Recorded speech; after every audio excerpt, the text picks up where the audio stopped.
Updated the 28th of April 2018, 22:30 Australian Eastern Standard Time. Hawks make the most of Saints' wastefulness to win. Hawthorn has finished with a wet sail to overcome St Kilda by 35 points in an AFL match where both teams have suffered the yips in front of goal. The Hawks never trailed on Saturday night in Launceston, but were made to work for a 13.11, 89, to 7.12, 54 victory. Isaac Smith kicked 4 goals and was backed up by Jack Gunston, who booted 3, including a crucial major early in the final term. Hawthorn piled on 4 straight goals to run away with the match after having its lead cut to just a point early in the third quarter. St Kilda was left to rue a host of missed set shots. Hawthorn wasn't much better throughout but brought it together late. Ball magnet Tom Mitchell was again in the thick of the action with 45 disposals, 16 higher than his next best teammate Ricky Henderson, 29. Mitchell had a hefty 27 possessions by halftime. Sean Burgoyne made a solid return for Hawthorn, with 16 touches and 5 marks. St Kilda was sluggish out of the blocks, kicking 0.4 for the opening term, as Hawthorn opened up a 19-point lead at quarter-time. Tim Membry looked set to break St Kilda's duck early in the second term but had the miss of the season, somehow finding the post at point-blank range from inside the goal square. Made up for it, though, booting his side's first minutes later. St Kilda dragged themselves back into the contest with 3 straight goals to trail 33-25 at the main break. Paddy McCarran kicked the first of the third term as the match tightened. But back-to-back goals to Gunston and a running effort from Luke Bruist pushed Hawthorn out to 51-40 heading into the final term. From there, it was one-way traffic. 4 consecutive goals early in the fourth quarter broke the back of St Kilda, recording just 1 win from 6 rounds. Crows run away with win over Suns. Giants comfortable in victory over determined Lions. Greater Western Sydney has consolidated its position among the early AFL frontrunners, with a 34-point win over Brisbane in an AFL match in which both teams kicked poorly. GWS never trailed at any stage on Saturday night, but neither did it look like tearing apart the winless Lions, and the home team recorded a 10.17, 77-5.13, 43 victory. Hard-working Matt DeBoer tallied a career-best 34 touches for GWS, who was also well-served by fellow veterans Brett Deladio and Ryan Griffin, plus Litchie Whitfield, Tim Taranto and Stephen Caniglio. Brisbane couldn't get anything going offensively in the first half, kicking just 1.6. The Lions enjoyed a 47-4 advantage in the hitouts, with Stephen Martin dominating against makeshift ruckman John Patton and Adam Tomlinson, but GWS largely controlled the game at ground level. With goals from Zach Langdon, Jeremy Cameron and Deladio, GWS carved out a 17-point lead at the first break. The Lions' first 6 shots were behinds and they didn't post a goal until 11 minutes into the second quarter when captain and leading possession getter Dane Beams landed a long-distance set shot after taking a courageous diving mark. GWS hit back with majors to Daniel Lloyd, Adam Tomlinson and DeBoer to lead by 33 points at halftime. It took the Lions less than 2 minutes of the third quarter to kick a goal, but GWS kicked the next 2 majors to establish a match-high advantage of 39 points. Brisbane booted the last 2 goals of the term, including a 60-meters-plus bomb from an otherwise quiet Eric Hipwood, to trail by 26 at the last change and couldn't reduce the deficit in the last quarter.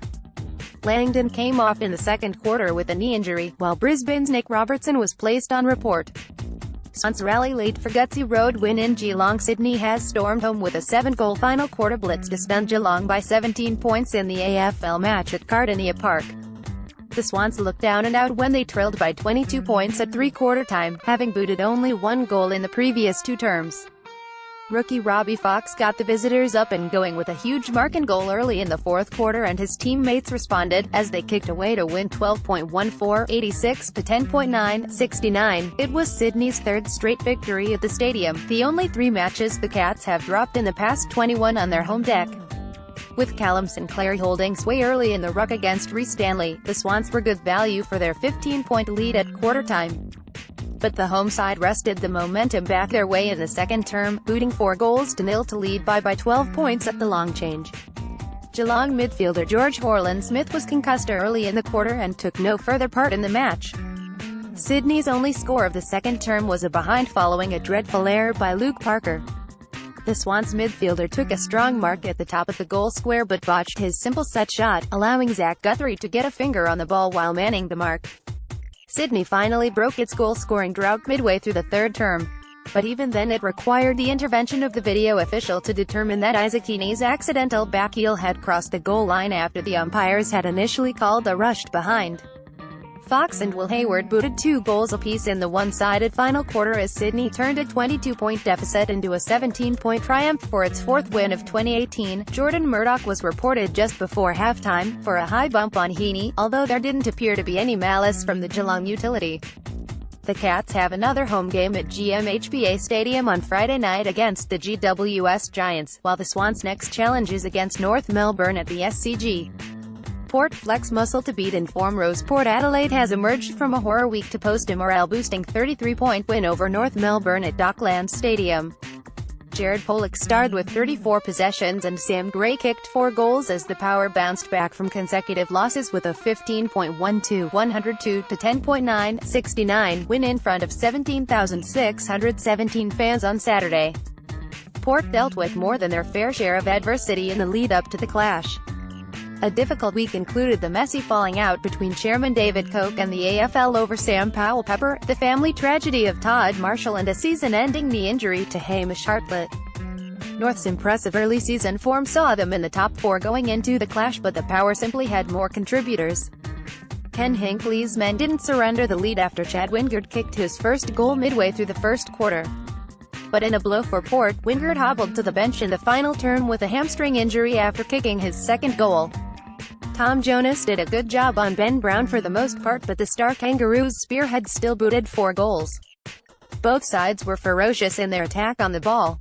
However, Port were cleaner in possession and deserved their 16-point lead at the first break. North lifted in the second quarter, Magic Daw inspired with a brilliant chase-down tackle on Port skipper Travis Boak, but they couldn't capitalize. The Power did well to soak up the pressure and increased their advantage to 25 points at halftime after a late goal to Aiden Johnson. Jack Watts swooped on a loose ball and kicked a brilliant goal soon after the restart, and Port were always going to be hard to beat from there. Back-to-back goals from Jared Wade and J.Y. Simpkin gave home fans hope, but Sam Gray's 4th goal late in the term was followed by Robbie Gray's first to push the Power's lead out to 37 points at three-quarter time. Brown added his 4th and Wade his 3rd as North fought to the finish line. Hinckley's men head west to take on the Eagles at Perth Stadium in Round 7, while the Roos travel to Sydney to clash with the Swans at the SCG. AAPAF